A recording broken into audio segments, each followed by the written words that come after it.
রাজনীতিতে প্রায় অস্তিত্বহীন জাতীয় পার্টি।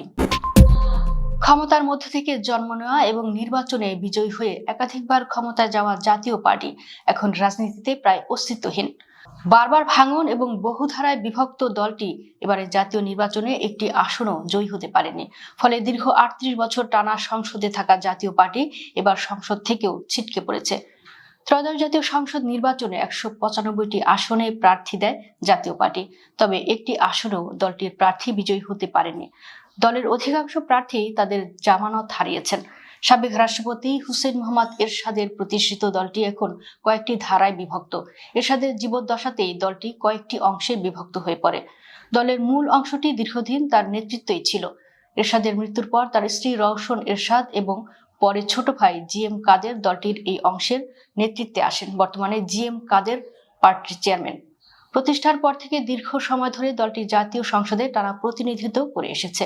কখনো ক্ষমতায়, কখনো বিরোধী দলে থেকেছে দলটি। দশম, একাদশ ও দ্বাদশ জাতীয় সংসদে জাতীয় পার্টি প্রধান বিরোধী দল ছিল। ২০০৯ সালে গঠিত আওয়ামী লীগের নেতৃত্বাধীন সরকারের জাতীয় পার্টি থেকে একজন মন্ত্রী এবং ২০১৪ সালে গঠিত আওয়ামী লীগ সরকারের সময় জাতীয় পার্টি থেকে একজন মন্ত্রী ও ২ জন প্রতিমন্ত্রী ছিলেন। এছাড়া ২০১৩ সালে গঠিত নির্বাচনকালীন সরকারেও দলটির কয়েকজন মন্ত্রী প্রতিমন্ত্রী ছিলেন। যে সরকারের অধীনে ২০১৪ সালের ৫ জানুয়ারি দশম জাতীয় সংসদ নির্বাচন অনুষ্ঠিত হয়। তবে ১৯৯০ সালের গণঅভ্যুত্থানের মাধ্যমে এরশাদের পতনের পর এবার এই প্রথম কোনো জাতীয় সংসদ নির্বাচনে জাতীয় পার্টি একটি আসনও পায়নি। ১৯৮২ সালের ২৪ মার্চ এক সামরিক অভ্যুত্থানের মাধ্যমে রাষ্ট্রীয় ক্ষমতা দখল করেন লেফটেন্যান্ট জেনারেল এইচ.এম. এরশাদ। এরপর তিনি জাতীয় পার্টি নামে এই রাজনৈতিক দলটি গঠন করেন। ১৯৮৬ সালে জাতীয় সংসদ নির্বাচন দেন এরশাদ। ওই নির্বাচনে ১৫৩টি আসন পেয়ে সরকার গঠন করে জাতীয় পার্টি। তবে ওই নির্বাচনে বাংলাদেশ জাতীয়তাবাদী দল বিএনপি অংশ নেয়নি। আওয়ামী লীগ ও জামাতে ইসলামী সহ কয়েকটি দল নির্বাচনে অংশ নেয়। কিন্তু জাতীয় পার্টি সরকার গঠনের পর থেকেই বিরোধী দলগুলো আন্দোলন চালিয়ে যেতে থাকে। এক পর্যায়ে ১৯৮৭ সালের নভেম্বরে বিরোধী দলগুলোর সংসদ সদস্যরা একযোগে পদত্যাগ করেন। পরে ২৭ নভেম্বর এরশাদ জরুরি অবস্থা জারি করেন এবং ৬ ডিসেম্বর সংসদ ভেঙে দেন।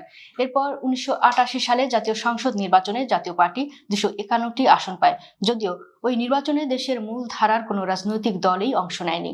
ওই নির্বাচনে বিজয়ী হয়ে জাতীয় পার্টি পুনরায় সরকার গঠন করে। এরপর শুরু হয় এরশাদের স্বৈর শাসনের বিরুদ্ধে গণ আন্দোলন। স্বৈরাচার বিরোধী আন্দোলনের ধারাবাহিকতায় ১৯৯০ সালের ৬ ডিসেম্বর গণঅভ্যুত্থানের মুখে এরশাদ পদত্যাগ করেন। গণঅভ্যুত্থানের পর ১৯৯১ সালের জাতীয় সংসদ নির্বাচনে দলটি ৩৫টি আসন পায়। ১৯৯৬ সালের জুনে অনুষ্ঠিত নির্বাচনে জাতীয় পার্টি ৩২টি আসন পায়। এরপর ২০০১ সালের নির্বাচনে ১৮টি, ২০০৮ সালের নির্বাচনে ২৭টি, ২০১৪ সালের ৩৪টি, ২০১৮ সালে ২২টি এবং ২০২৪ সালে ১১টি আসন জয়লাভ করে জাতীয় পার্টি। তবে ২০২৬ সালের নির্বাচনে দলটি কোনো আসনেই পায়নি। ফলে দলটির সংসদীয় রাজনীতির ধারাবাহিকতায় বড় ধাক্কা লাগে। শুধু তাই নয়, দলটির ভবিষ্যৎ রাজনীতিও অনিশ্চিত গন্তব্যের দিকে এগোচ্ছে।